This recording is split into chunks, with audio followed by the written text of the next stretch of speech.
हमारा ये काट दो, हम अपील नहीं कर रहे हैं। वो बोला ना सिविल का वो गड्ढा खोदवा वो कर रहा है। नहीं नहीं, ये तो देश गजেर मধ্যে তো নিষেধ না আন্তর্জাতিক ভাবে। आप मना कर रहे हैं, मना कर देंगे। হ্যাঁ, তো এই কাজটা বন্ধ করান। কাজটা বন্ধ করতেছ না তো স্যার, আমার কথা শুনেন 1 মিনিট।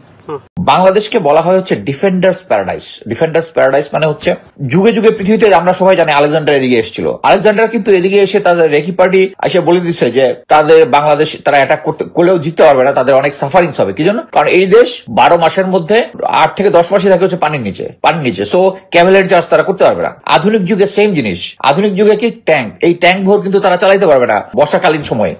সীমান্তে সাহসিকতার পরিচয় দেখালো আমাদের বাংলাদেশের গর্ব বিজিবি সদস্যরা। ভারতের বিএসএফ বাংলাদেশ সীমান্ত ঢুকে তারা সেখানে মাটি নিতে চাইছিল, কিন্তু বাংলাদেশ বিজিবি বাধা দেয়। প্রথম বাধা দিয়ে তারা না মানলে তারপর আমাদের বিজিবির সদস্যরা ক্ষিপ্ত হয়ে তাদের উপর হুঙ্কার দেন। যে হুঙ্কারে বিজিআরের ভারতের বিএসএফ সেখান থেকে পালিয়ে যেতে বাধ্য হয়। আমরা সেই ভিডিও দেখব। পাশাপাশি ভারত বাংলাদেশে যে আক্রমণ করতে চায়, কেন তারা আক্রমণ আসলে করে না এত শক্তি থাকার পরেও, এটা নিয়ে গোপন কিছু তথ্য ফাঁস করেছেন সাবেক একজন সেনা কর্মকর্তা। আমরা তার আলোচনা শুনবো এবং সেই ভিডিওটি দেখবো। এবং যে ভিডিওটা বিএসএফ এর আজকের ঘটনা, এটা নতুন ঘটনা, মাটি কাটতে আসছিল, তাদেরকে সেখান থেকে তাড়িয়ে দেওয়া হয়েছে। চলুন আমরা আলোচনাগুলো দেখি এবং ভিডিও দেখি। আপনারা 150 গজের ভিতরে মাটি কাটতেছেন কি জন্য? देखो दादा, हमारे तो ये बंधु है ना, बंधु छोटे सब तालाब है, तालाब मिट्टी हमारा ये काट दो, हम अपील नहीं कर रहे हैं। वो बोला ना सिविल का वो गड्ढा खोदवा वो कर रहा है। नहीं नहीं, ये तो देश গজের মধ্যে তো নিষেধ না আন্তর্জাতিক ভাবে। आप मना कर रहे हैं, मना कर देंगे। হ্যাঁ, তো এই কাজটা বন্ধ করান। কাজটা বন্ধ করতেছ না তো স্যার, আমার কথা শুনেন 1 মিনিট। আমি বলার পর এটা স্টপ করলো না কেন? स्टॉप कर देंगे। এখানে আপনাদের তো ডিটেইল আছে, আমরা তো চিল্লাচ্ছি শুনতেছেন না কেন? ভিডিও করে রাখছি, আমি সবকিছু এখন জানাবো। ও দাদা ঠিক আছে না না না, এখন আমি আধা ঘন্টা যাবত ওনারে স্টপ করতে বলছি। আপনারা একটা সৈনিক এখানে আসে না কেন? কেন আসে নাই? কেন আসে নাই? এই যে ডিটেইল ছিল তাকে ডাকলাম আমরা, কেন আসলেন না রে? ও আসলো না এবং বন্ধ করতে বলছি তাও বন্ধ করতেছে না। আপনাদের যদি মাটি প্রয়োজন হয় আপনি বলবেন, আমরা অফিসারের সাথে কথা বলবো, অনুমোদন হলে কাটবেন, ঠিক আছে না? ভিডিও করে রাখছি এখন, এখন আমার সিউকে জানানো হবে। नहीं नहीं, আরে आप बोल रहे हैं এখন আমার সিউরে জানাবো। জাস্ট আপনারা আমাদের কোনো আধা এখন বন্ধ করান, মেশিনটা বন্ধ করান আগে। बंद कर दे रहे হ্যাঁ, এখন বন্ধ করান, আমাদের কোম্পানি কমান্ডার ছাড়া আসতেছে, কথা বলবে, ঠিক আছে? বলি আপনারা वो कर दे रहे हैं, हम बात मान रहे हैं। আমি আসতে বাধ্য এখানে। বললে তো বলছি তো আমরা। अच्छा चलो कोई बात नहीं, हमको तो আধা ঘন্টা তো বন্ধ করতে বন্ধ कर दे। क्या সিউরে জানাবো? नहीं नहीं, আমি বলার পরে কেন হলো না কেন? वीडियो बना रहे हैं ভাই, क्यों? এই ওখানে কেউ নাই আমাদের ভিডিও করতেছে। नहीं नहीं, सिविल এই মোবাইলটা নিয়ে আসেন তো। ऐसे नहीं, हम लोग ঠিক আছে, अभी मशीन ऑफ करिए, ठीक है? हमको आया, हम जस्ट आया, बताया जस्ट हम बना कर दिया। आप लोग कभी बात मना कर दिया। এখনো কাজ করতেছে। ভাই কাজটা বন্ধ করেন, company commander camp commander sir আসতেছে, কথা বলবে আপনাদের সাথে। কাজটা মেশিনটা অফ করান আগে। আমি বলার পরে দাদা কাজটা করলো কেন? दादा वही तो बोला, अभी मशीन ऑफ कराइए फर्स्ट, पहले मशीन ऑफ कराइए। कर दिया, हो गया तो भेज दिया। आप तो কেন बंद हो गया दादा। कैंप कमांडर আসতেছে, কোম্পানি কমান্ডার স্যার আসতেছে, কথা বলবে, ঠিক আছে? हमको मट्टी की जरूरत है, हमको इससे कोई जरूरत আমি যদি না কোনো আমার রং থাকতো, রং কোনো কথা বলছি সে কি জন্য আসে না কেন? रॉन्ग का तो कुछ আমরা ডিটেইল আগে ডাকতেছি আমরা যে ভাই মেশিনটা অফ করান, কথা বলে কাটেন, সে তো আসতেছে না। একটা জিনিস বারবার বললে থামতে হবে তো, থামার পর কথা বলেন, কথা বলে আপনি কাটেন, সমস্যা নেই। আমরা এখানে এক করে বন্ধু, ঠিক না? তাহলে আপনি বললে আসতে হবে, আমি বললে যেতে হবে। चलो जा रहा है, चलो बात मान लिया, মিল চলে আসে। তাহলে কি জন্য সে এত মারি কাটলো?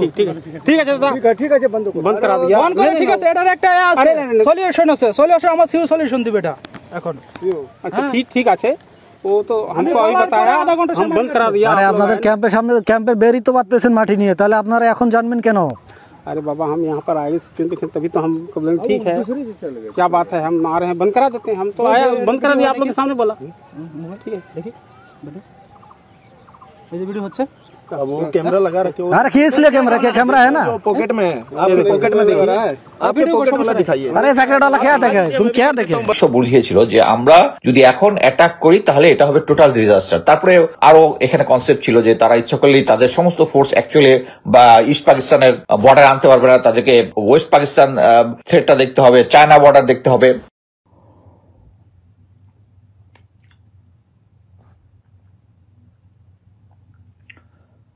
আসসালামু আলাইকুম।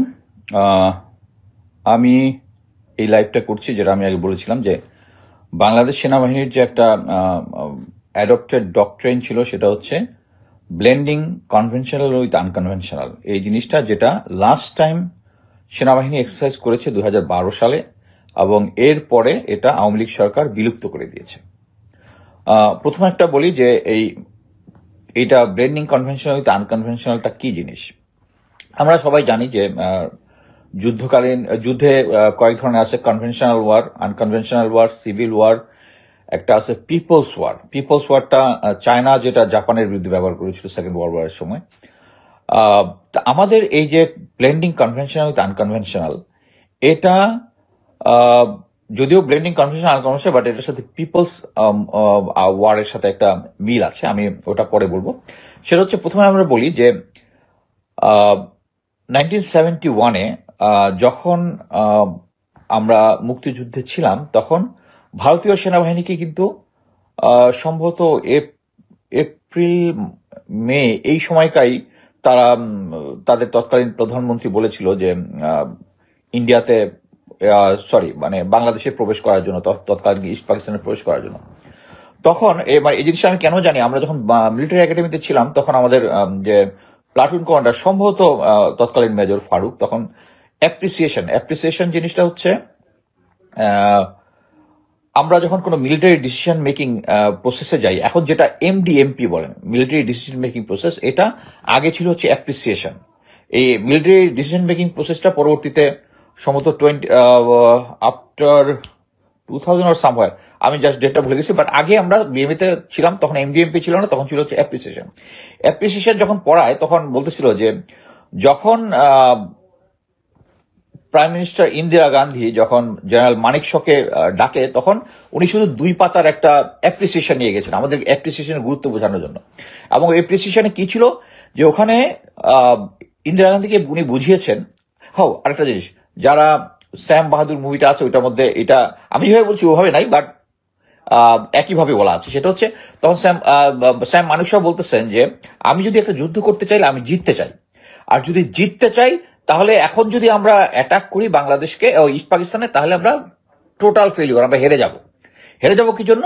এখানে আসতেছে ওই কনসেপ্টটা যে বাংলাদেশকে বলা হয় হচ্ছে ডিফেন্ডার্স প্যারাডাইস মানে হচ্ছে, এটা ঐতিহাসিকভাবে, এটা কিন্তু এখন না, ঐতিহাসিকভাবে কি জন্য, যুগে যুগে পৃথিবীতে আমরা সবাই জানি আলেকজান্ডার এদিকে এসেছিল। আলেকজান্ডার কিন্তু এদিকে এসে তাদের রেকি পার্টি এসে বলে দিচ্ছে যে তাদের বাংলাদেশ তারা অ্যাটাক করলেও জিততে পারবে না, তাদের অনেক সাফারিংস হবে। কি জন্য? কারণ এই দেশ 12 মাসের মধ্যে 8 থেকে 10 মাসই থাকে হচ্ছে পানির নিচে। সো ক্যাভেলারি চার্জ তারা করতে পারবে না। আধুনিক যুগে সেম জিনিস, আধুনিক যুগে কি ট্যাঙ্ক, এই ট্যাঙ্ক ভোর কিন্তু তারা চালাইতে পারবে না বর্ষাকালীন সময়ে বা বৃষ্টির সময়। সো এই জিনিসটাই মানেকশ বুঝিয়েছিল যে আমরা যদি এখন অ্যাটাক করি তাহলে এটা হবে টোটাল ডিজাস্টার। তারপরে আরো এখানে কনসেপ্ট ছিল যে তারা ইচ্ছা করলেই তাদের সমস্ত ফোর্স অ্যাকচুয়ালি বা ইস্ট পাকিস্তানের বর্ডার আনতে পারবে না, তাদেরকে ওয়েস্ট পাকিস্তান থ্রেটটা দেখতে হবে, চায়না বর্ডার দেখতে হবে। সো এটার পরে মানে এটার ফাইনাল ডিসিশন হচ্ছে একটাই, যে বাংলাদেশকে অ্যাটাক করতে হবে একটা অনলি 2 মাস যে শীতকাল আছে ওইটার মধ্যে, এবং ওই শীতকাল সময়ের মধ্যে যদি তারা সম্পূর্ণভাবে এই বাংলাদেশকে বা ইস্ট পাকিস্তানকে পরাজিত করতে না পারে, তাহলে এটা আবার বর্ষাতে চলে যাবে, তখন একটা লং হবে। এখন আমাদের পয়েন্ট অফ ভিউতে যেটা, সেটা হচ্ছে, এবং এই কারণে কিন্তু মানেকশ ডিসিশনটা নিয়েছিলেন যে তারা ডিসেম্বরের আগে কোনো অ্যাটাক করবেন না। আচ্ছা, এখানে আসি।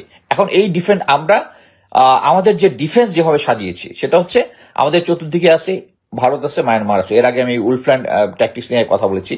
এই জায়গাটার মধ্যে যেটা হবে সেটা হচ্ছে, যদি ভারত আমাদের সাথে কোনোভাবেই যুদ্ধে জড়িয়ে যায়, একটা ফুল ফ্লেজড যুদ্ধে জড়িয়ে যেতে হলে, যদি যুদ্ধের ঘোষণা থেকে এবং আমাদের বর্ডার পর্যন্ত তাদের ট্রুপস আনতে অ্যাজিউম করা হয় যে অ্যাটলিস্ট 1 মাস সময় লাগবে। এই 1 মাস সময়ের মধ্যে আমাদের ডিফেন্স প্রিপেয়ার হয়ে যেতে পারে। তারপরও ধরে নিলাম যে ভারত যেহেতু আমাদের মিলিটারি কম্পেয়ার করলে তাদের মিলিটারি যেহেতু অনেক সুপিরিয়র সংখ্যায়, আমি বলতেছি সংখ্যায়, তাহলে আমরা তাদের সাথে হয়তোবা শেষ পর্যন্ত পেরে উঠব না। হয়তো আমরা 2 থেকে 3 মাস তাদেরকে সাস্টেইন করতে পারবো। 2 থেকে 3 মাস পরে কি হবে? সো আমরা বাঙালি জাতি তো মাথা নোয়াবো না, যেটা আবু সাইদ এই বিপ্লবের সময় দেখিয়েছে, মুক্তিযোদ্ধারা 71-এ দেখিয়েছে, সেম। সো বাংলাদেশ আর্মি যে প্ল্যানটা অ্যাডপ্ট করেছে ডক্ট্রিন হিসাবে, এটা প্রথমে করেছিল 1993। তখন থেকে আমরা সামার কালেকটিভ, যেটা আনকনভেনশনাল ওয়ারের প্র্যাকটিস, এবং উইন্টার কালেকটিভ ডিসেম্বর যেটা আমরা করি শীতকালীন যৌথ প্রশিক্ষণ, যেটা কনভেনশনাল ওয়ারফেয়ার। সো এটা পরবর্তীতে 95-এ অফিসিয়ালি এক্সারসাইজ শুরু হলো, এবং শেষের দিকে এটা নিয়ে একটা ডক্ট্রিন আকারে আমরা প্রেসি প্যাম্পলেট হিসেবে আমরা ব্যবহার করা শুরু করলাম। এবং এটার মেইন কারণ হচ্ছে যে এই কনভেনশনাল আনকনভেনশনাল মেইন জিনিস হচ্ছে, আমরা যখন 2 থেকে 3 মাস যদি একটা ফুল ফ্লেজেড ওয়ারে যাই ভারতের সাথে, আমরা যদি তখন তাদের সাথে যদি পেরে না উঠি, তখন আমরা তাদেরকে অ্যালাউ করব আমাদের দেশে ঢুকে পড়ার জন্য। That's the concept of people's army. এবং আমরা আমাদের যে মেইন হেভি ওয়েপন যেগুলো আছে, এগুলা ক্যাশে করে ফেলবো। ক্যাশে মানে ওগুলা লুকিয়ে ফেলবো, আন্ডারগ্রাউন্ড করে ফেলবো, করে আমরা আনকনভেনশনাল ওয়ারে চলে যাব। তার মানে হচ্ছে, এবং এই আনকনভেনশনাল ওয়ারে আমাদের সাথে আমাদের যে 18 থেকে 20 কোটি জনতা আছে, এটার মধ্যে ইন্দাজ হবে। এবং এটার জন্য প্রতিটা উইন্টার কালেকটিভ এক্সারসাইজে কিন্তু আমরা আমাদের যে আনসার বাহিনী আছে, তারপর ভলেন্টিয়ার আছে, এদেরকে কিন্তু আমরা এটার মধ্যে সম্পৃক্ত করি, এবং এটার মাধ্যমে তাদেরকেও ট্রেনিং করা হয়। আমরা জানি যে বিএনসিসিরা যারা ভলেন্টিয়ার, বিএনসিসি তাদেরকে কিন্তু অস্ত্র প্রশিক্ষণ দেওয়া হয়। সো এটাই হচ্ছে ভারতের সবচেয়ে ভয়ের বিষয়, যে আমরা আমাদের সিভিলিয়ান পপুলেশনকে আমাদের মিলিটারি ডক্ট্রিনের মধ্যে সংযুক্ত করে ফেলতেছি। এবং ফাইনালি যদি যুদ্ধ হয়, আমরা কিন্তু আনসার বাহিনীকে আমাদের কম্পিটিভ ইউনিফর্ম সাপ্লাই দেবো। It is written in the doctrine. So এই ডক্ট্রিনটাই হচ্ছে ভারতের একটা ভয়, যে আমরা যদি এই টোটাল ওয়ার কনসেপ্টটা, মানে আমাদের মধ্যে যেটা হচ্ছে, আমরা তাদের কাছে কখনো সারেন্ডার মাথা নত করবো না, এবং এটা শেষ পর্যন্ত যুদ্ধটা চলে যাবে। এবং ওরা ভালো মতো জানে, যদি এই 2 মাসের মধ্যে, এই উইন্টারের 2 মাসের মধ্যে যদি তারা কোনো ফুল সাকসেস না পায়, ইট উইল কন্টিনিউ। আর আমাদের যে স্ট্রেংথ আছে, ওই 2 মাসের মধ্যে আমাদেরকে দখল করে ফেলবে, এটা সম্ভব না। 1971 যদি বলেন, 1971-এ কি হয়েছে, ওই সানজুর একটা কথা আছে, if you know your self and know your enemy, you can defeat hundreds of your enemies. সোজা এই ধরনের একটা কথা বলছে, আমি এক্সাক্ট কথাটা মনে নাই, বাট জিনিস হচ্ছে, এখানে 71-এ যেটা হয়েছে, তারা আমাদের মুক্তিযোদ্ধাদের মাধ্যমে তারা একদম অলি গলির খবর চবর, কোন জায়গায় কয়টা ট্রেঞ্চ আছে, ট্রেঞ্চের মধ্যে 1 জন থাকে না 2 জন থাকে, এটার মধ্যে এলএমজি আছে নাকি রাইফেল আছে, এই এত ডিটেলস আমরা ওদেরকে জানিয়েছি। যার ফলে তারা আর্টিলারি পিন পয়েন্ট ভাবে তাদেরকে ইন্ডিয়া ইস্ট পাকিস্তানে যারা পজিশন ছিল, তাদের পজিশনকে নিউট্রালাইজ করতে পারছে। এবং প্রতিটা যুদ্ধের সামনের সারিতে ছিল আমাদের East Bengal Regiment, no doubt in it. এবং তারা ভালোভাবেই জানে যে ইস্ট বেঙ্গল রেজিমেন্টের উপর তাদের কতটুকু ভরসা আছে। তারা জানে 65 ওয়ারে প্রেসিডেন্ট জিয়া মেজর থাকা অবস্থায় যে ব্যাটালিয়ন ছিল ওয়েস্ট ফ্রন্টে, ওই ফ্রন্টটাই তাদের লাহোর পর্যন্ত যে একটা ছিল, তাদের একটা বড় অ্যাডভান্স টু কন্ট্যাক্ট ছিল, যেটা তারা বলেছিল তারা নাকি লাহোরে গিয়ে চা খাবে, ওটা থামিয়ে দিয়েছিল আমাদের ইস্ট বেঙ্গল রেজিমেন্ট। ওই ব্যাটালিয়নে ছিল প্রেসিডেন্ট জিয়া, এবং তিনি কিন্তু এটার জন্য সিতারে জুরাত বা একটা পদক পেয়েছিলেন। সো ওই স্ট্রেংথে, ওই ইস্ট বেঙ্গলের স্ট্রেংথে ভারত এসে পাকিস্তানিদেরকে ডিফিট করেছিল। সো তারা ভালোভাবেই জানে যে আমরা এই conventional with unconventional, blending conventional with unconventional, এটা যদি আমরা অ্যাডপ্ট করি, এবং আমাদের যে 18 থেকে 20 কোটি জনতা যদি এটার মধ্যে এনগ্রাফ হয়, তাহলে কিন্তু তাদের কোনো সুযোগই নেই। তারা যেটা হবে, তাদের অ্যাট্রেশন হবে। অ্যাট্রেশন মানে হচ্ছে ধীরে ধীরে তারা কমপ্লিট জয় কখনো করতে পারবে না। এবং আমাদের ডক্ট্রিনটাই হচ্ছে মাথা না নোয়ানো, মানে শেষ পর্যন্ত আমরা ফাইট করে যাব। তোমরা আমাদের দেশ, তোমাদের যে সুপিরিয়র স্ট্রেংথ আছে করতে পারো, কিন্তু আমাদেরকে ইয়ে করো। এইটাই হচ্ছে সবচেয়ে ভয়। এবং এই ডক্ট্রিনটা লাস্ট বাংলাদেশ আর্মি এক্সারসাইজ করেছে 2012-এ, এটা আওয়ামী লীগের সময়। এবং এরপর থেকে এই জিনিসটা আর দেখায় নাই। তখন ডাইরেক্টর মিলিটারি ট্রেনিং ছিল হচ্ছে জেনারেল শফিউদ্দিন, এবং পরবর্তীতে এইগুলা কন্টিনিউ না করেই উনি পরবর্তীতে সেনাপ্রধান হয়েছেন। সো এটাই হচ্ছে সবচেয়ে ডেঞ্জারাস জিনিস। একটা জিনিস আমি বলতে পারি যে আমি ইন্ডিয়ান আর্মির সাথে, ইন্ডিয়ান স্পেশাল ফোর্সের সাথে এক্সারসাইজ করেছি, এটা নিয়ে আমার লেখা আছে। We are much more far better then them, আমি ওটাকে গ্যারান্টি দিয়ে বলতে পারি। এবং এটা হচ্ছে ইটস নট, আমাদের আর্মিতে একটা কথা আছে, it's not the man, it's not the man behind the gun importance. এখন একটা জিনিস দেখেন, ওরা এত পাকিস্তানের স্ট্রেংথ ওদের থেকে কম, হ্যাঁ, বা যদি মিলিটারি গ্রাফ দেখেন, কিন্তু দেখেন ওদের JF-7 দিয়ে কিন্তু ওদের MiG-21 তাদেরকে ড্রপ করে দিছে কিন্তু, এবং তারা এটা নিয়ে প্রোপাগান্ডা চালাইছে, এটা ওদের F-16 ব্যবহার করছে, বাট পরবর্তীতে আমেরিকানরা গেছে গিয়ে দেখছে F-16 এর কাউন্ট সব ঠিক আছে। হ্যাঁ, একজন লিখছেন সিতারাই জুরাত, ইয়েস, প্রেসিডেন্টের সাথে সিতারাই জুরাত ওখানে পেয়েছিলেন। সো এই জিনিসটাই হচ্ছে ভারতের ভয়, এবং ভারত আমাদের সেনাবাহিনীকে বিভিন্ন ব্যবসা বাণিজ্য এগুলোর মধ্যে ইনভলভ করে টাকা পয়সা, বিভিন্ন জায়গায় গাড়ির জন্য টাকা, এগুলো জিনিস দিয়ে আমাদেরকে অ্যাকচুয়ালি যুদ্ধের মুডটাকে চেঞ্জ করে ফেলেছে, এবং এই ব্লেন্ডিং কনভেনশন ছিল হচ্ছে তাদের সবচেয়ে ভয়ের জিনিস, এবং এটা 2012 পর থেকে সেনাবাহিনী আর কন্টিনিউ করে নাই, এবং এটা আমাদেরকে এই ডকট্রিনটা ফেরত আনতে হবে। এখন ফেরত কে আনবে? জেনারেল ওয়াকার আনবে? আপনারা যত যাই বলেন, আমি এখনো জানি সে হচ্ছে ভারতের সেবাদাসী, ইন্ডিয়ার সেবাদাসী, এবং ইন্ডিয়ার অ্যাপ্রুভালেই উনি হয়েছে, এবং শেখ হাসিনার কথা মতো এখন পর্যন্ত চলতেছে, এবং এখন পর্যন্ত উনি তার মেইন মাইট যেগুলো আছে 9 ডিবির GOC, বিজিবি, আপনার বিজিবিতে অনেক কথাবার্তা শুনেছেন, চাঁপাইনবাবগঞ্জের বর্ডারে, এগুলোতে দেখবেন, এগুলোতে কিন্তু কোনো ক্যাজুয়ালিটি নেই, মানুষকে মারা যায় না, কিন্তু কোনো ক্যাজুয়ালিটি নেই। এগুলো হচ্ছে নিজেদের মধ্যে খেলা হচ্ছে, খেলা দিয়ে এটা মিডিয়া আগে থেকে বলে একটা মিডিয়া হাইপ তোলার চেষ্টা করা হচ্ছে। ক্লিয়ার। সো আমাদেরকে এই সেনাবাহিনীর ব্লেন্ডিং কনভেনশনাল উইথ আনকনভেনশনাল যেটা আছে, এই ট্রেনিংটা আমাদেরকে ফেরত আনতে হবে, এবং আমরা যত রিফর্মই করি, একটা হচ্ছে প্রথম হচ্ছে উলফ প্ল্যান, যেটা নিয়ে আমি আগে কথা বলেছি, আর এটা হচ্ছে ব্লেন্ডিং কনভেনশনাল উইথ আনকনভেনশনাল। এটাতে প্রতিটা এক্সারসাইজে যেটা হবে, শীতকালীন এক্সারসাইজে কিন্তু আমরা একটা সামার কালেক্টিভের সময়, একটা বৃষ্টির সময় আমরা একটা আনকনভেনশনাল প্রতিটা ইউনিট, সেনাবাহিনীর প্রতিটা ইউনিট সবাই গ্রাউন্ডে চলে যায় এবং এটা নিয়ে ট্রেনিং করে। তার পরবর্তীতে উইন্টার কালেক্টিভের সময় আমরা বিজিবি, আনসার, ইভেন BNCC এদেরকে আমরা এটাতে সম্পৃক্ত করি, পিপলস ওয়ার যেটা ফাইনালি যেটা হবে ওইটা কনসেপ্ট করার জন্য। এবং আমি লাস্ট আমার নিজের এক্সপিরিয়েন্স হচ্ছে 2012 সালে আমি যখন সিও প্যারাকমান্ডো ব্যাটালিয়ন ছিলাম, আমাদের তখন একটা ব্যাটালিয়ন, তখন ডাইরেক্টর মিলিটারি অপারেশন ছিল ব্রিগেডিয়ার জেনারেল হুমায়ুন, পরবর্তীতে মেজর জেনারেল হিসেবে রিটায়ার করেছেন। উনি তখন আমাদের একটা গ্রুপকে সিলেট দিয়ে আনকনভেনশনাল রুটে, যেটা 71 এর সময় আমরা 1-1 কমিউনিকেশন জোন জানতাম, এটার সাথে একটা লিঙ্ক আপ করার জন্য আমরা একটা বড় পার্টি পাঠিয়েছিলাম ওখানে, 2টা কোম্পানি, আমার যতদূর মনে পড়ে 2টা কোম্পানি পাঠিয়েছিলাম ওখানে। আমি অ্যাকচুয়ালি নিজে যেতে চেয়েছিলাম, ব্রিগেডিয়ার হুমায়ুন স্যার আমাকে বলছে, না, তোমাকে যখন দরকার হবে আমি পাবো না, তুমি এখানে থাকো। সো এটাই যে এই জিনিসটা হচ্ছে ব্লেন্ডিং কনভেনশনাল উইথ আনকনভেনশনাল, এই জিনিসটাতে আমরা যখনই সেট হব তখনই এটা হচ্ছে ভারতের ভয়ের কারণ, এবং ভয়ের কারণেই এই জিনিসটা ডিসকন্টিনিউ করা ছিল। আমরা চাই বাংলাদেশ সেনাবাহিনী এই blending conventional with unconventional plus, আমি যেটা বলেছি যে এটার কনসেপ্ট অনেকটা পিপলস আর্মির মতো, এটা ফেরত আনতে হবে।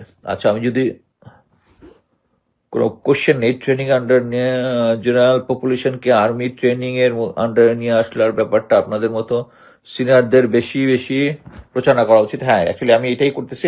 এটা বুঝতে হবে যে এখন যদি আমরা ভারতের সাথে একটা যুদ্ধে চলে যাই তাহলে কি হবে? আমি দেশে ফেরত যাব, আমি হয়তো ফ্রন্ট লাইনে আমাকে পাঠাইতে পারে, অথবা অ্যাডভাইজারি পাঠাইতে পারে, অথবা এই সিভিলিয়ানদেরকে ট্রেনিং দেওয়ার জন্য, যারা সিভিলিয়ান থাকবে তাদেরকে ট্রেনিং দেওয়ার জন্য আমাদেরকে নিয়োগ করতে হবে। এইটাই হচ্ছে পিপলস ওয়ার, যে আমাদের রিটায়ারমেন্ট থেকে শুরু করে যারা ফ্রন্ট লাইনে যুদ্ধ করবে, হ্যাঁ, আমাদের এখন বয়স হয়ে গেছে, নাও পাঠাতে পারে, স্পেশাল ফোর্সে অ্যাডভাইজার হিসেবে রাখতে পারে যেহেতু ছিলাম, বাট আমাদের এই রিটায়ারমেন্ট ফোর্সটা তখন আমরা চলে যাব ম্যাক্সিমাম এই আমাদের সিভিলিয়ানদেরকে ট্রেনিং দেওয়ার জন্য। সো এটাই হচ্ছে কনসেপ্ট, এবং আশা করি বাংলাদেশ সেনাবাহিনী এই উলফ প্ল্যান ডকট্রিন এবং এই ব্লেন্ডিং কনভেনশন আনকনভেনশনটাকে আবার ফেরত নিয়ে আসবে। ধন্যবাদ। দর্শক, আপনারা দেখলেন বিজিবি সদস্যরা কিভাবে তাদেরকে দাঁড়িয়ে দিয়েছে। আমরা আসলে এমন বিজিবি চেয়েছিলাম, এমন সীমান্ত রক্ষী আমরা এতদিন চেয়েছিলাম, যে সীমান্ত রক্ষীরা সীমান্তের ভিতরে বুক ফুলিয়ে দাঁড়াবে। কিন্তু বিগত 17 বছরে আমাদেরকে যে গোলামি জিঞ্জির পরিয়ে দেওয়া হয়েছিল, আমাদের সীমান্তের বাইরেও গোলামি জিঞ্জির পড়েছিল। সীমান্তে যদি কেউ একটু উঁচু গলায় কথা বলতো তাদেরকে শাস্তি দেওয়া হতো, কিন্তু এখন সীমান্তে সেই সমস্যা নেই। এখন স্বাধীন রাষ্ট্র, ডক্টর ইউনূসের দেশ, জনগণের দেশ। এতদিন এই দেশ ভারতের কাছে বন্দী ছিল, যার কারণেই এখন সীমান্তে সাহস দেখাতে পারছে আমাদের বিজিবি ভাইয়েরা, আমাদের বীর সৈনিকেরা। এটাই হচ্ছে বাংলাদেশের বীরত্ব, এটাই হচ্ছে প্রকৃত বাংলাদেশের শাসন ব্যবস্থা, এটাই হচ্ছে প্রকৃত বিজিবি সদস্য, বাংলাদেশ সীমান্ত রক্ষী।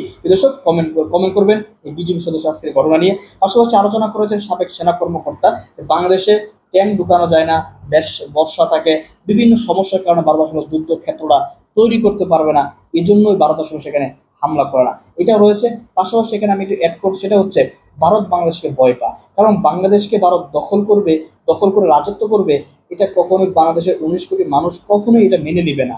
ভারত এটা বোঝে, কারণ ভারতের উপর দখল করতে পারবে কিন্তু বুক করে খেতে পারবে না, কারণ বুক করে খাওয়াটাই হচ্ছে সবচাইতে বড় কাজ। দখল তো একদিনই করা যেতে পারে, কিন্তু সেটাকে দখল করে রাখাটা ভারতের জন্য অস্তিত্বের হুমকি হয়ে পড়বে। ভারত তো নিজেদের দেশের মধ্যে যে সমস্ত অঙ্গরাজ্যগুলো রয়েছে সেগুলোই কন্ট্রোল করতে পারছে না, আবার বাংলাদেশ কিভাবে দখল করবে। তাই প্রিয় দর্শক, আরো যারা শুনেছেন, শুনে আপনার ব্যক্তিগত মতামত কমেন্ট বক্সে কমেন্ট করবেন।